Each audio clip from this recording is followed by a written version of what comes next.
Well, hello again, everybody, and welcome to a very quiet and mellow episode of Notes from the Pastor Cave.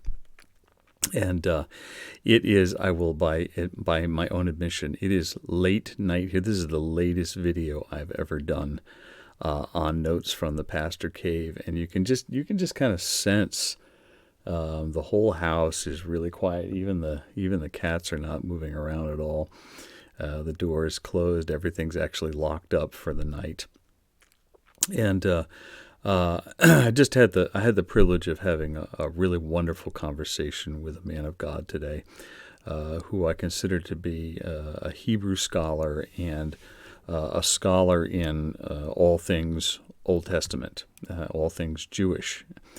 And just because I wanted to make sure all my ducks were in a row on something that I wanted to talk about today. And that's something I want to talk about is Exodus 21. So we've left Exodus 20, the Ten Commandments. And then then God begins to give because, in some ways the Ten Commandments are, you wouldn't call them a generalization, but they're big picture concepts, okay? Then God begins to speak very specifically about how the Hebrew people will live their lives under His authority, and and how they will conduct themselves, and how they will have government.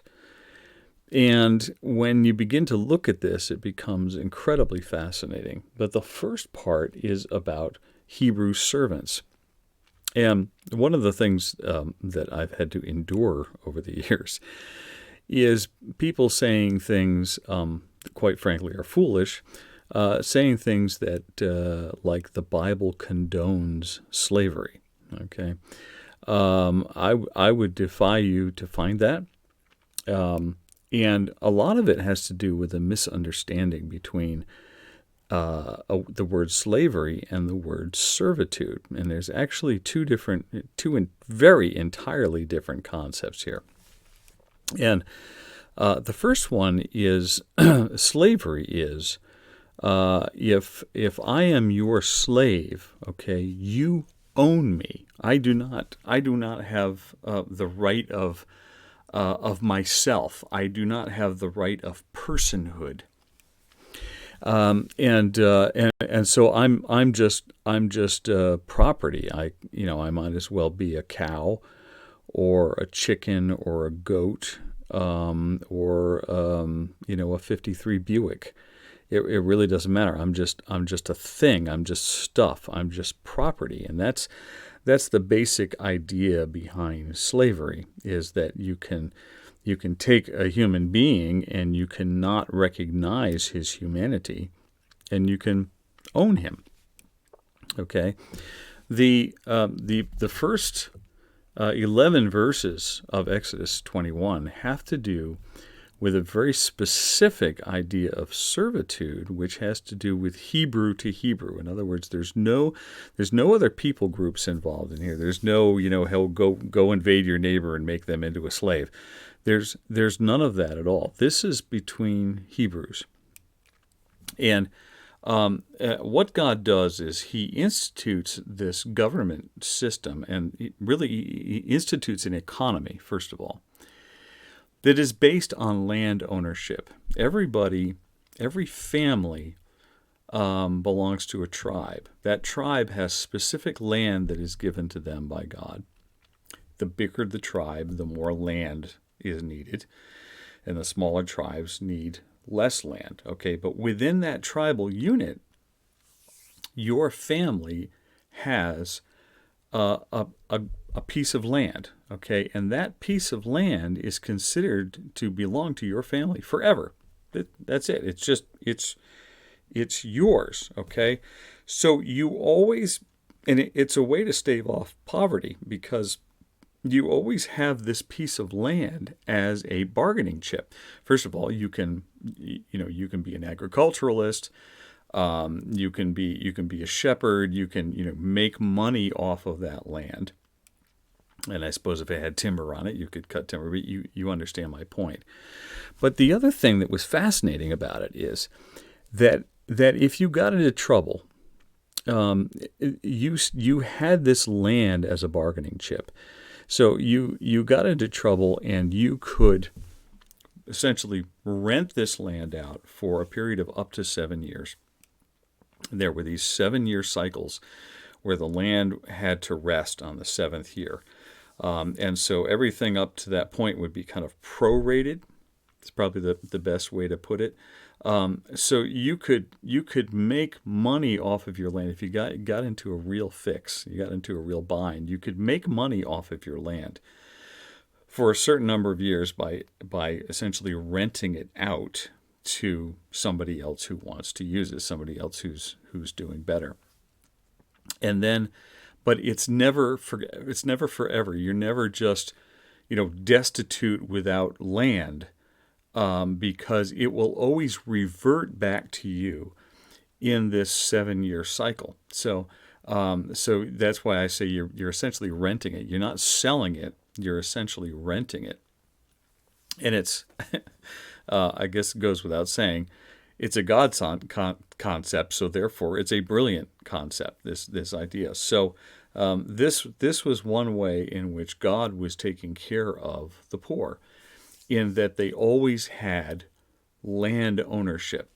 And it was very interesting, because many years ago, when William F. Buckley was still alive, I read an article by him. It was really an editorial, where he was talking about they were having all the troubles in South Africa, and of course one of the problems was that the white minority owned the land, and the problem with that is that if you're not a landowner, then you don't have stake in your own country. Okay, and this is what the communists did for many years. They'd go into a country like that where people didn't have land ownership, and they'd give them, a candy bar and say, "Hey, vote for us." Oh, sure, we're in favor of free elections, but then they'd go into these villages where people owned nothing, and give them a candy bar or a chicken or a pig or something like that. And the next thing you know, all the communists have been voted into office. Okay, and then then that's the end. You don't get democracy back after that. But so it's really fascinating that all these thousands of years later, here's William F. Buckley saying the most important thing they can do in South Africa is to give people land ownership.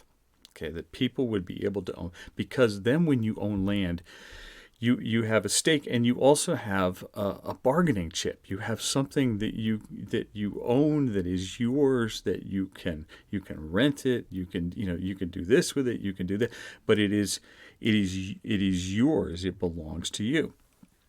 And this was a really important foundational concept for the Hebrews. But the other thing that went along with that is this idea of indentured servitude. So if I got into financial trouble, I could essentially not make myself a slave, but I could rent myself out for up to 6 years, and then on the 7th year I had to be let go. So this was not some lifelong drudgery. I could go to work for somebody else for this period of time, and I still retain my rights as a Hebrew citizen, and so I have to be treated a certain way, and I retain my personhood. And like slavery, I'm not a person. I'm an object, right? I just become property. This doesn't happen in indentured servitude, because you have the person who is doing the indenturing and the person who is doing the servitude, and they are two people, and they come to a contractual agreement. So the two of them have a contract with each other. And I may be at some disadvantage because I'm the poor guy who had to go to my neighbor. But there are limits to the way that he can treat me, and there are limits to the things that he can do to me, unlike the situation of a slave, where a slave is owned and he's property, and you can do all kinds of awful things to slaves. Okay, So this is very, very different. It's a very, very different idea. It's a very, very different concept because I retain my personhood and I retain my rights as a Hebrew citizen. And the only way you can go beyond that 6 into that 7th year, the only way to go beyond that is that if I go to work for this guy and I decide I really like this, I love this guy. This guy is the best boss that anybody could ever have. And he's super fair, and he's been very generous with me. And by the way, he has a gorgeous daughter that I'd like to marry. And just or maybe that person that I become indentured to, maybe he has taught me a trade or a skill. Maybe he's taught me how to be a blacksmith, for instance, or something like that. Or shoe horses, or something, something very much along the agricultural lines. Maybe he's taught me a skill, and I want to stick with that, and I want to be a part of his, call it a company if you want, his little business there. Okay, I could do that. I could make myself permanent, but here's the point. The point is that it's my decision. I get to decide if this indentured servitude is going to turn into a permanent situation. Nobody can make me. Nobody can put a gun to my head and force me to do this. Okay. And so this was, again, this was not God trying to put people in slavery, not trying to put them in servitude, but it was God actually creating an economy whereby those who fall on hard times would have something. They'd have the bargaining chip of their land, and they'd have the bargaining chip of themselves as a person. And they could use that to make enough money until things got better again. And then the land would eventually revert back to them again and back to their family. That was the guarantee. So I could go out there and really fail. But in the end, the piece of land that I own is going to revert to me, and it's going to revert to my family. And that's this tremendous security that God has built into his system. And it's just a very, very beautiful thing to see. And as I read through these chapters, because really from chapter 21 on, God is talking very specifically about these laws that he wants to lay down in his kingdom. And as you read through this, you realize that if some society, that if some group of people somewhere, some country somewhere, wanted to adopt these exactly the way they are, that it would work. Now, of course, part of that is that you have to consider God to be your king, because God never wanted them to have a king. But if you did that and you were willing to adopt these laws that God gave to the Hebrew people, it would work. It would work beautifully, and it would work perfectly. And really, so much of our systems, and I realize international audience, our system as an American government and many European governments are based on ideas that God laid down here in the middle of Exodus. The idea of that there are different types of murder. There's murder by accident. That's a kind of a manslaughter thing. There's second-degree murder. That's kind of a crime of passion kind of thing. And there's first-degree murder, where you're lying in wait to kill somebody. And so all of these things, you read through and you go, oh yeah, well now I get it. I get why we do what we do, and why we have the system that we have. Now our system here is terribly broken because we've run away from some of these concepts. But that's for another day. So I'll just end it at that. The Mellow episode of Notes from the Pastor Cave. Vita brevis, gloria aeterna. Life is short. Glory is eternal. Shh.